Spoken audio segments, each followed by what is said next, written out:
The Mess Toys Black Suit Neighbor. This is obviously a recreation of the Black Suit Spider-Man from the comics, and this figure is great. This video is going to be a bit more unscripted, and I just wanted to give my initial thoughts on this figure as well as show some time lapses of me animating with it.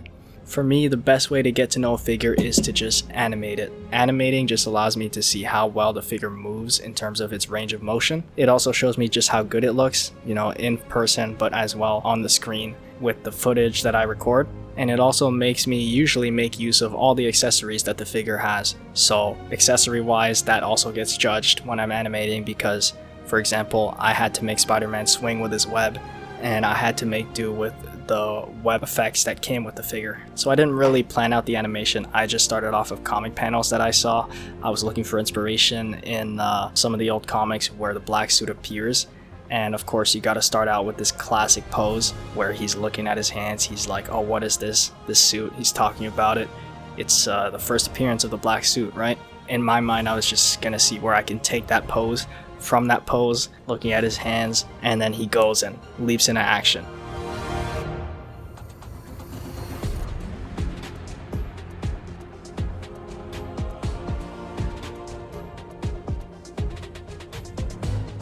Before the leap, I obviously got him crouching down into this awesome Spider-Man crouch pose, and then he just leaps up.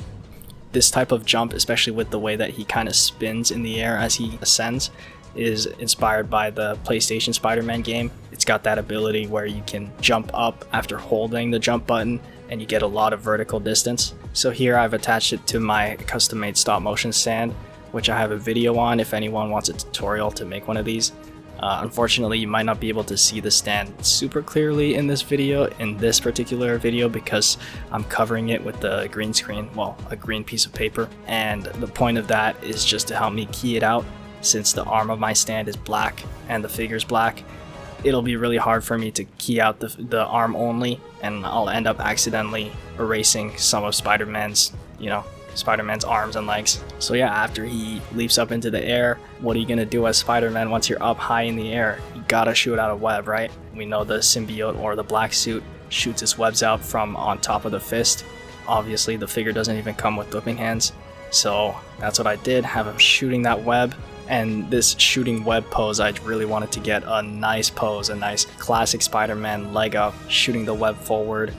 And I thought I did it pretty well. I did a little bit of extra holds on this pose where I slowly went in and out of it, and then once he's grabbed hold of that web, he just yanks himself forward.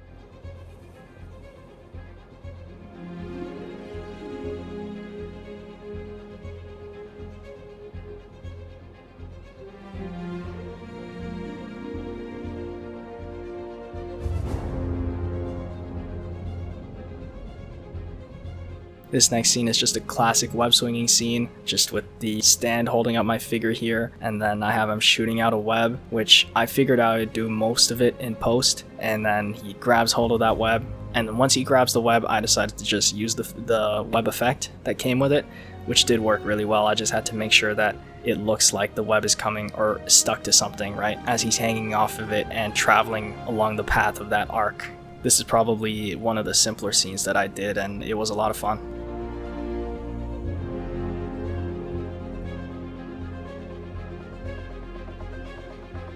Now this scene is supposed to be a top-down view. I just had to get a box, place it there on the table, and obviously I didn't shoot it directly from like my ceiling or anything.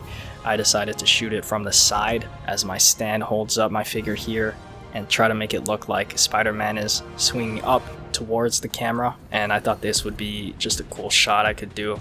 A classic swing up, and then his body kind of stretches backwards, and then he starts descending down away from the camera before he can stick and latch onto that wall. I initially had some blue tack there to stick him to the cardboard box, but it wasn't really working out that well. I don't know, I just decided to get rid of the blue tack later on, and then I just drew on the box with a pencil. If you can catch that moment, I just marked the spot where his foot is supposed to be attached. And once Spider-Man's attached to that wall, all I gotta do is go into a running animation.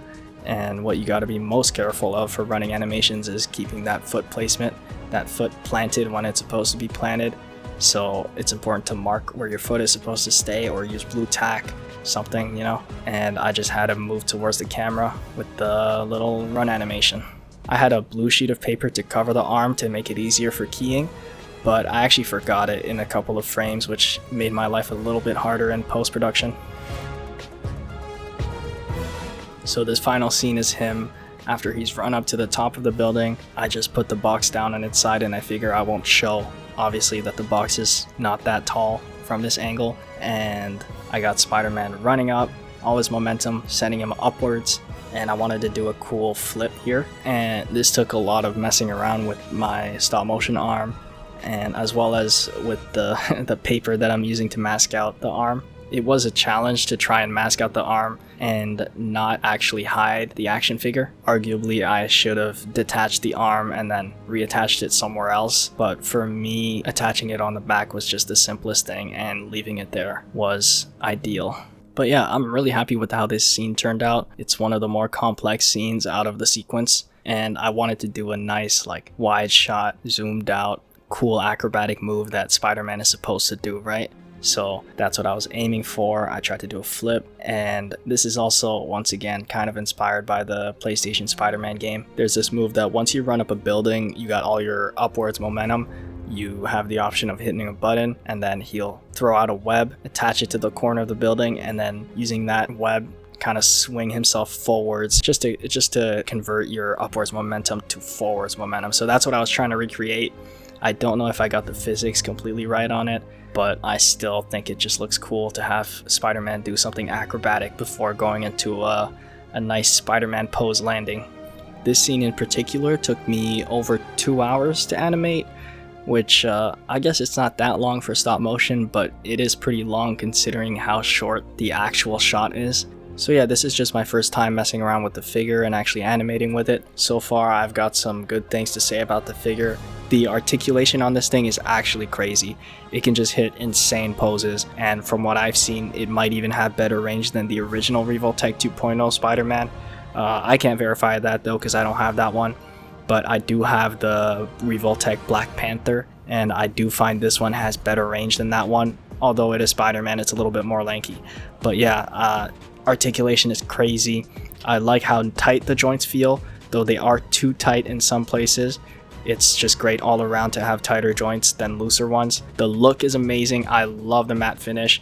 I saw the pictures and I genuinely thought it was too good to be true. I didn't think it would pose that well. I didn't think the finish would be that matte and that nice, but they came through, man. It looks just like the promo images, and I can't wait to see what they do next. Honestly though, the QC is still quite not first party level, just because the tightness is a little too much. Like I had some joints that were completely stuck until I dipped the thing in hot water, and I think if I were to force those joints, they would just break, which you don't want that ever. First party figures, that would be inexcusable, right? I think the standards are just lower when it comes to third party action figures, which makes sense because they're a lot cheaper, but at the same time, some people tend to overblow it where this is like better than any official Revoltech or official, you know, first party action figure, and I don't necessarily think that's true. I think that the official ones made by the companies have better QC in general. It's just a nice surprise when you get a third party company creating something that's competitive with the first party market. So I think I'll do an actual does it animate review for this in the future, but I do like to include a durability category, which I can't really do without having more experience animating the figure. I hope you guys enjoyed hearing my more unscripted thoughts, and let me know what you think in the comments if you prefer things to be a little bit more organized in the future.